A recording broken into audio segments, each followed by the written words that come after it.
Hey, everybody, welcome back to the JPU Show.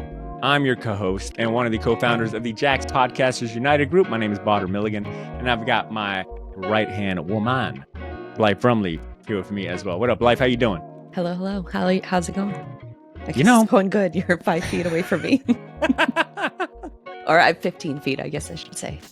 Yeah. We're accurate on this show.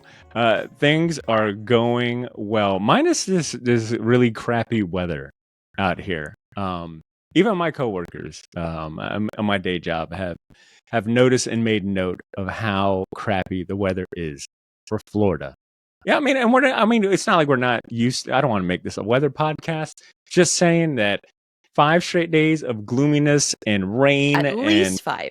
Yeah, is insane, and we still got much more to go. I'm used Another to week to go. I'm used to set your clock. It's gonna rain for 10 minutes at 4:00, and here we are. I feel like I'm living in Portland, and I guess I owe an apology to everyone I've ever made fun of that lives in Portland or lives in a climate where the weather isn't great. Yeah, move away, Jesus, because if it's affecting my mental health. I don't get at least. I love my sunshine in the morning. Right on my face. I try to get it, do the whole tech bro health advice where you get the sun on your face before you start drinking your coffee. Not to like the cold plunges or any of that yet, but I am missing the sun on my face in the morning. But Agreed. if you're looking to better understand the weather, cheap little podcast plug. I just got done doing an entire NASA series on NOAA, National Oceanic and oh my God, I'm going to blank on that. National Oceanic and Atmospheric Administration. So basically, they're the weather people, the weather data people that supply all of the data for all of our apps. So if you want some insight into how weather is predicted and how that data is gathered, just dropped an episode on it. Everything is logistics. I'm gonna give you one of these. That was a seamless, shameless plug. I was like, oh man, I opened up the can of worms. My least favorite, I guess, opener is weather talk and podcast or any kind of meeting. Granted, I'm guilty of it, but you managed to make it work and tie it right back to podcasting, which I'll use as a pivot to get us going for the first topic. Well, I guess the topic of this video here today, which is all about supporting creators and podcasters on Patreon. And really, I focus on Patreon because it's what I'm used to. It's what I use. It's for my own podcast and supporting creators. But I think in general, let's just talk about supporting creators because that is something I don't think we've covered it here on the show. 2, I'm a big advocate for it. And I think I've become a bigger advocate for it as we've been hosting these podcaster meetups on a regular basis and, meeting other podcasters. Also having other podcasters on, guesting on other podcaster show, I have found myself supporting more podcasters on Patreon than in the last year, I'd say 2 years, than I probably have ever had on my own. Actually, just last week, I was a guest on another comic book podcast, a YouTube show at that, but he's got an audio component as well. And this is a show that I watch on a regular basis. I mean, every Wednesday or every Tuesday, I check out his videos. I'll have them on in the background. And I was admittedly pretty excited to be a guest on his show because I respect the quality of work he does. He's a good host. And after having an almost 2-hour conversation, I left that podcast thinking, wow, it was even better to be behind, to be on this side, rather than watching and being a viewer, which I'm happy about. It was really inspiring. It's best to be guest. Yeah, best to be guest. I was like, wow, I don't have to do nothing with this. He's going to put it up for me. He's going to edit it. It was nice to not have to worry about that. But I immediately went on his YouTube. Actually, I went on his YouTube and saw that he has a membership platform, which I knew about YouTube rolling that feature out, but I think something about actually, signing up for it and paying for it, which was seamless because it's attached, YouTube is owned by Google. So it had my, cards and payment information already saved. And it was very seamless. I think when Patreon first launched and when I was first getting into Patreon, you got to set a separate login and things like that, set up your payment account and details. But I found that signing up for YouTube membership was really easy. So I'm now a proud member of the Comics Are Dope YouTube membership family, is what I'm going to call it. So it got me thinking about not only my own patrons and being on Patreon, but also like, role reversal. Like, let's put a spotlight on the creators that we both support. But I think one of the nicest things that you can do as a listener or just someone that appreciates someone else's content is supporting financially, right? I think that's a big step. Because no one wants to add another bill. It's already hard out here, economic times, it's penny pension and all that. There's already enough things you pay for. So I think one of the biggest and nicest things that you can do is supporting a creator that you enjoy on a regular basis. And that was kind of the realization I had of BJ and his comics are dope is that, well, he gives me, you know, he gives me value every week, whether it be him just talking about new comic books or an interview, there's value that I get into it. And it's now become a part of my schedule. And I think for me, that is the turning point when I finally decide, okay, I want to support this because it's become ingrained in part of my schedule. There's the entertainment, there's a value there. I feel like there's a connection there. So I want that to keep going. And I think that is a common thing among all the creators that I support, which by my count is about 5 different podcasts. I support the Oblivion Bar podcast. A big shout out to Chris, a friend of mine. I support the First Issue Club and Comics Are Dope. Those are my 3 comic book podcasts, which is my limit right there. I can only spread the wealth so much. And then I support the Juan Ep podcast, which is the podcast that got me into podcasting all those years ago. And I support one other Patreon, which is called Hip VCR. And what they do is they specifically share video content from like the old MTV days and VH1 and BET and like these music segments, these interviews, MTV, I think it's called True Life or My Life, where they True were Life. True Life. Yeah. Not True. There was True Life and I think My Life. My life was centered around a celebrity or a musician. It was MTV. So there was an episode about Chris Rock. You got to follow him around for a day or two. And what Hip Hop VHS does or VCR does is that he finds all these old segments that are not online, that MTV is not showing on their channel, and he'll post it on his Patreon.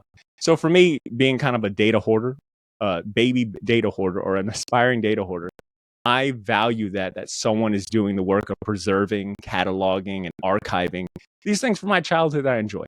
So for me, that's my long-winded way of saying I support creators. I am honored to be supported by people that enjoy my own podcast content. And I was curious to hear, what creators do you support? Do they offer any, special perks? Like, what is it about the creators that you support that draw you to them? So I started supporting creators during 2020. During all the, obviously everybody knows what happened in 2020, but I felt compelled to start supporting people and creators that maybe had their livelihood affected. It was just one of those things. I didn't really have like those sort of like altruistic goals. It was just, some bad stuff is going on in the world. Like, these people are creating content to sort of distract us from those bad things. And so I want to be able to show support. I'd always wanted to support creators, but it was always, one of those back burner items, like, oh, I'll get signed up eventually, and just never did. And then that was kind of the catalyst was that summer, just choosing to support a bunch of different people on Patreon. I have recently gone into Patreon and started deactivating those. Because some of them, some of them deactivated me. Like, they just deactivate, not necessarily me, but they deactivated It's not their you, paid. it's me. That's what they gave you. Well, they just stopped making content, and they stopped making Patreon content. And I mean, I appreciate that they put, subscriptions on pause or any kind of charges on pause. But I'll be frank, I don't particularly like Patreon. I don't like checking the app. I don't like logging in. I find no value to it, and it doesn't really fit into my day. What I do find value in is if you have a private podcast feed or something like that, and I add it to the app, I'm already listening in. And so if I don't do that, it's kind of just something that I ignore. So Patreon, I have slimmed down to only 2 creators. So you're one of them. even though I don't get any of these mailing perks that you mail out to. I haven't quite finished mail. I haven't even mailed out yet, but you are getting. I'm gonna mail it to you, even though I could just walk it 15 feet. All right, you're gonna The get it in the postman's mail. You're gonna gonna look at you crazy. It'll be the easiest No, delivery for he's damn ever sure made. you are not wasting a stamp on that. So Probably not. we'll say that another one that I support is a company called Truck and Hustle. That's more on the logistics side of things. They talk to entrepreneurs or aspiring entrepreneurs who want to get into trucking. And then I support a lot of people outside of Patreon. So I am a big, especially with this medium and my content prioritizations over really the last decade, I really prioritize and find it very important to support independent journalists. And so that's where a lot of my funding goes to. So I support Breaking Points, I support Glenn Greenwald, I support Matt Taibbi. Locally, I support the Jack's Tributary. So instead of like a Florida Times Union subscription, which goes to like a mega corporate conglomerate, I much rather would prefer to support local journalists who are building their business from the ground up. And it's pretty affordable. I think it's like $45 a year to support local journalism. And it's very important from a journalist standpoint to support those people who are making those moves locally. Like a lot of the other people I just mentioned are very much like nationally or even globally reporting on the news. It's changed my entire sort of like news consumption, where I find myself getting less, I guess, in the weeds of a traditional broadcast journal, the NBCs, the ABCs, CBSs of the world. I frankly don't trust them anymore. So I trust certain individuals to not have or to be beholden to me as the supporter of their channel, instead of to major like pharmaceutical companies, for example, that I think they're something crazy, like they support like 70% of all television advertisement.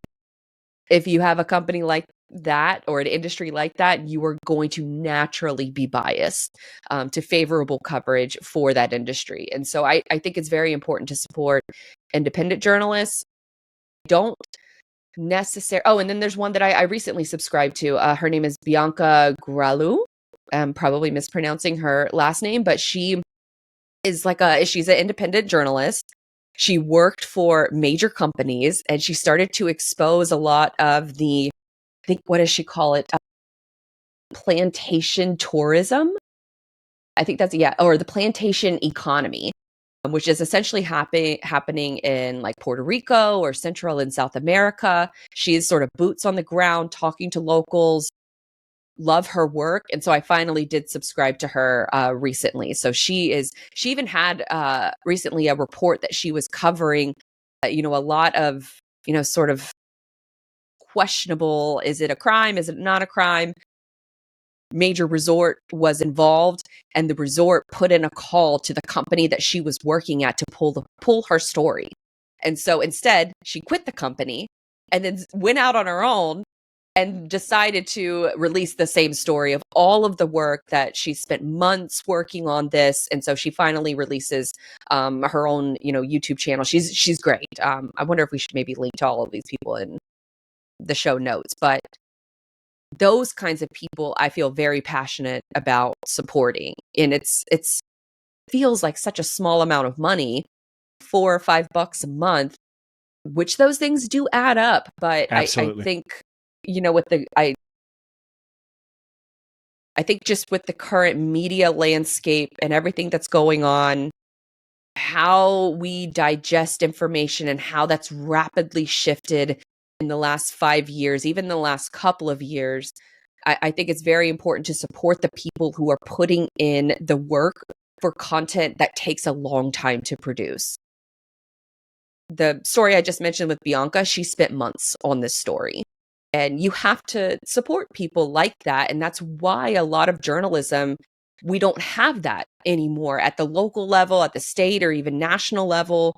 And so being able to, I have a lot of pride and encourage people to, support the people that you think are making an impact and telling the stories that you think deserve to be told. Obviously, you have to, make sure that you research them ongoingly because there was a major story that just got released. The Department of Justice is investigating all of these,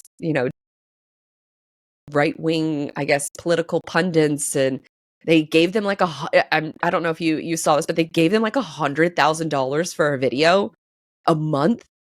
That is insane. The Russians And they have didn't ask no any idea questions. about what they could be getting away with.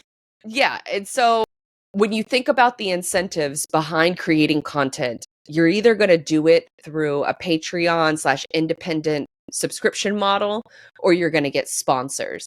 Some people do both of those things, but you have to kind of look at those sponsors and where their biases might land. I don't think that's so much of an issue with the industries that we cover, but maybe some of the people that I support from an independent journalist side, I might look at them a little sideways if they start taking like Pfizer ads or something like that. They don't, but I would probably cancel my subscription to them if they did.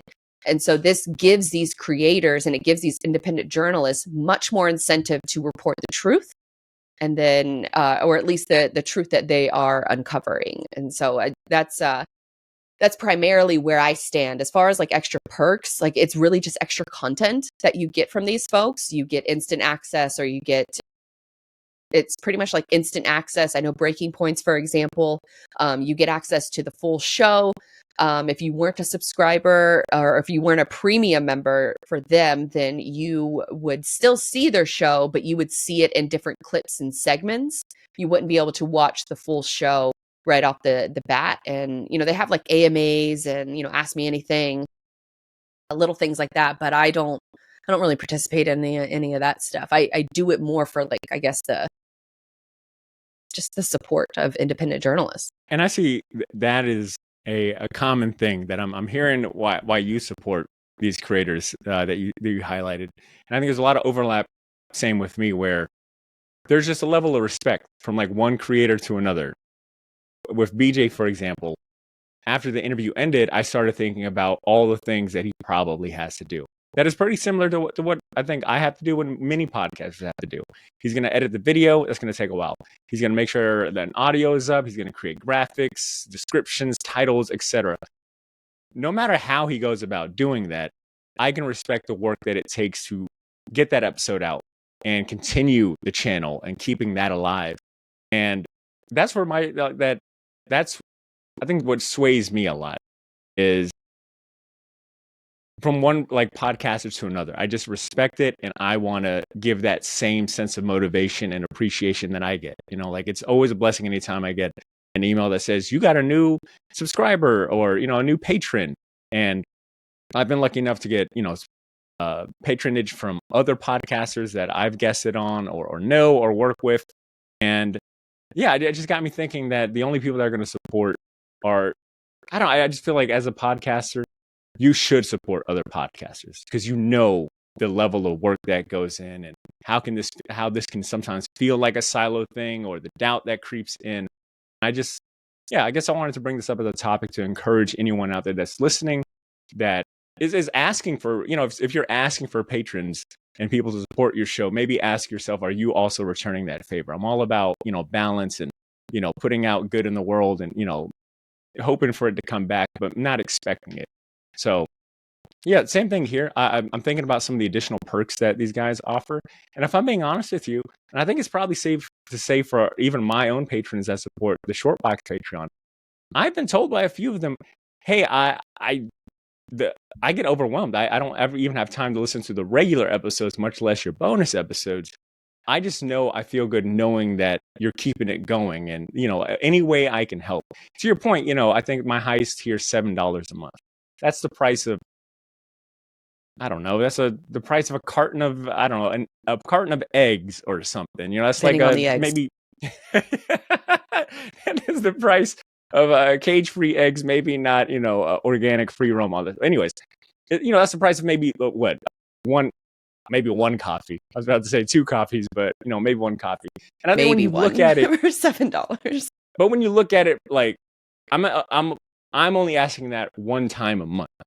Like I think when you step back and really think about the time that we put in.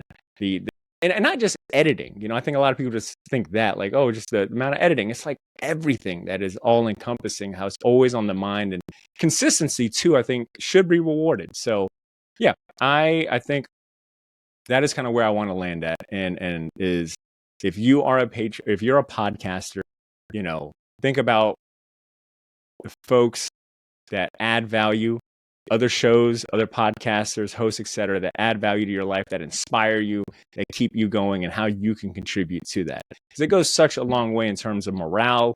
And also, like, you're right, that stuff does add up. I've been able to cover upgrade equipment, or, it covers my Riverside, subscription. So, just, I think it's a great thing to do. And, if you're asking for help, dish that out as well. Well, I will say too, speaking of costs, I think me mostly, bitched about, StreamYard doubling their prices. That news recently came out, depending on when you're listening to this. But these costs, I mean, it's not cheap to manage a podcast, to have a podcast, to edit it, to distribute it. Not only the money that you spend, but the time. So for folks who may not have that extra budget, consider maybe recording promo swap ad or something like that, where it only costs you time and it doesn't cost you any money, but you could, drop them a review, share the podcast with, your friends that you think that would be interested in it, share it on social media. So you can do a lot of things that don't necessarily have monetary value. Just maybe share it frequently. No, I think that's a instead fantastic. of just like one time and be like, I'm done. I've done my work. Maybe my more one time frequently. For the year is over. Check out the short bites. No, I think that's actually a better point to end it on, is that there are multiple ways to support your favorite podcast. Maybe it doesn't have to be monetary. Obviously, that's probably like the best way. But, just thinking about some of the free ways, or, impactful ways that you can support a podcaster and your favorite show. Like you said, I think sharing episodes with people that you think would like it. If you're a fan of a show, chances are you probably know some other people, whether it be friends, family, associates, workers, whatever, coworkers, that might enjoy the same content. I think, and not only that, but that is one of the best ways of growing, a podcast is people recommending. Word of mouth goes a long way. I know, personally speaking, I have a lot of listeners that found out about the show through a friend or someone sharing the episode. So, that's always free to share an episode, and, word of mouth. And to your point, leaving a rating and review takes not even a minute, depending on how wordy you want to be for your review. But that goes a long way in terms of having that public facing visibility and accreditation that, hey, someone likes the show, or, hundreds of people like this show. Maybe I will like it too. So rating and reviews, sharing episodes, telling a friend, go a long way. I know there's some platforms that aren't as rigid or don't require nearly as much investment in terms of like a recurring. Maybe you don't want to add another bill and have to maintain, all right, even though this is $5 a month, I've got to worry, whatever it may be. There are platforms like Ko-fi, I always say it wrong, that you can do a one-time little donation. Hey, here's $20. I think that is a great way of giving that monetary support without all of the responsibility that comes with it. And obviously, even $1 is better than nothing. But if you are in that position where maybe you don't want to do it monetarily, there is so many other impactful ways of supporting your favorite podcast. So with that being said, I want to hear from our listeners. Let's turn the table on them. Let us know what podcasts or shows that you support. Is there any special perks that you get from these shows that you support that make you a fan, that are the driving factor for you to support this? Like, what elements and factors do you look towards to support a show or a podcast or become a patron and such? We'd be curious and would love to hear that. With that being said, that is our show for today. I want to thank Blythe Brumleaf for being here with me. Once again, we just got done talking about supporting podcasters on Patreon and making a case for everyone to do so. Let us know your thoughts and comments in the comment section of YouTube. Send us fan mail if you're listening to the audio version. We've got a link in the show notes as well. And while you're at it, why not go and leave us a rating and review? That'd mean a lot to us as well. All right, y'all. Catch you next time. Peace.